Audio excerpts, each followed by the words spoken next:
কেন মনে হয় যেন একটু শারীরিক লাফাফের ইচ্ছা। এখন কি করবেন তা আপনাদের কাছে প্রশ্ন। আমি মনে করি তাকে দেখেছেন, যদি এখনো আমাকে দেখেন নাই, আমি কি করতে পারবো এখনো সেইটা আপনার দেখাতে পারি নাই।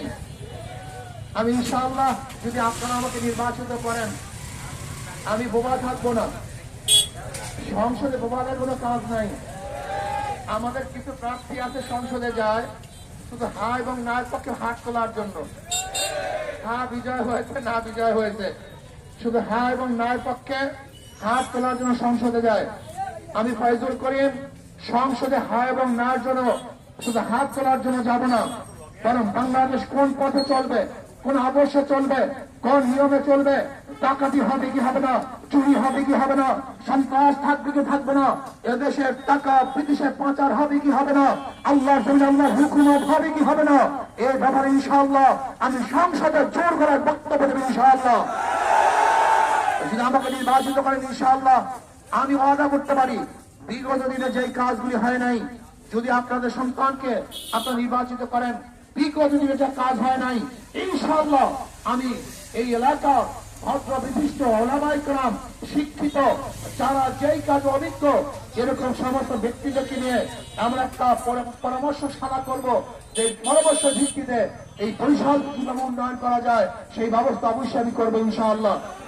আশা করি ইনশাআল্লাহ যে আমাকে নির্বাচিত করেন, 12 তারিখে নির্বাচিত করবেন। 13 তারিখে বাংলাদেশের কোথায় কি হবে জানি না, কিন্তু বরিশাল 5 আসনে কোন ব্যক্তি অবৈধ মামলা করবে না, অবৈধ মামলা করবে না ইনশাআল্লাহ, অবৈধ মামলা দেওয়ার সাহস পাবে না ইনশাআল্লাহ।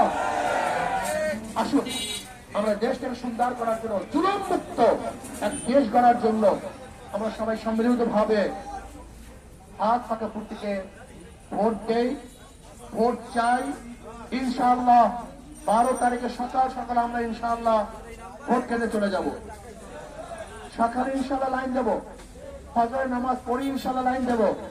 আর আজকে থেকে আমি সবাইকে বলবো, ভাই একটা বার আমাকে পরীক্ষা করুন, যদি ফেল করি দ্বিতীয়বার পরীক্ষা দেওয়ার জন্যই আসবো না, আসবোই না দ্বিতীয়বার আসবো না।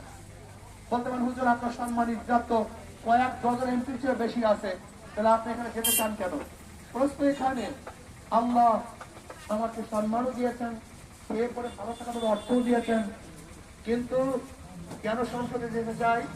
এখানে 1000 বছর কথা বললো আইন হবে না, কিন্তু সংসদে 5 মিনিট কথা বললে আইন হবে। এখানে 1000 কথা বললো গরিব দুঃখী বিভিন্ন মানুষের অধিকারকে ফিরিয়ে দেওয়া যাবে না, কিন্তু সংসদে 5 মিনিট কথা বললে অধিকার ফিরিয়ে দেওয়া যাবে। এখানে 1000 বছর কথা বললেও এদেশের টাকা বিদেশে পাচার করা বন্ধ করা যাবে না, কিন্তু সংসদে 5 মিনিট কথা বললে বন্ধ করা যাবে। কথা বুঝাতে পারছি? এই স্থান আর সংসদে এক না।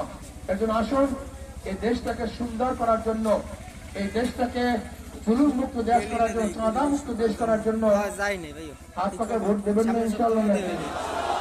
তুই যে দাঁড়ায় আছেন রাগ করছেন না কি? আপনারা লাগিয়ে মাশাআল্লাহ ইনশাআল্লাহ সবাই হাত তুলে ভোট দেবেন ইনশাআল্লাহ। আল্লাহ আমাদের সবাইকে কবুল করে নেন। আল্লাহুম্মা আমিন। রব্বানা যালামনা আনফুসানা ওয়া ইল্লাম তাগফির লানা ওয়া তারহামনা লানাকুনান্না মিনাল খাসিরিন। আল্লাহ সবাই মন ইসলামের দিকে ঝুঁকায়া দাও। আল্লাহ হাত পাকে বিজয় করে দাও। রাব্বিরহামহুমা কামা রাব্বায়ানি সগীরা। সুবহানা রাব্বিকা রাব্বিল ইজ্জাতি আম্মা ইয়াসিফুন ওয়া সালামুন আলাল মুরসালিন। আলহামদুলিল্লাহি রাব্বিল আলামিন। আসসালামু আলাইকুম ওয়া রাহমাতুল্লাহ।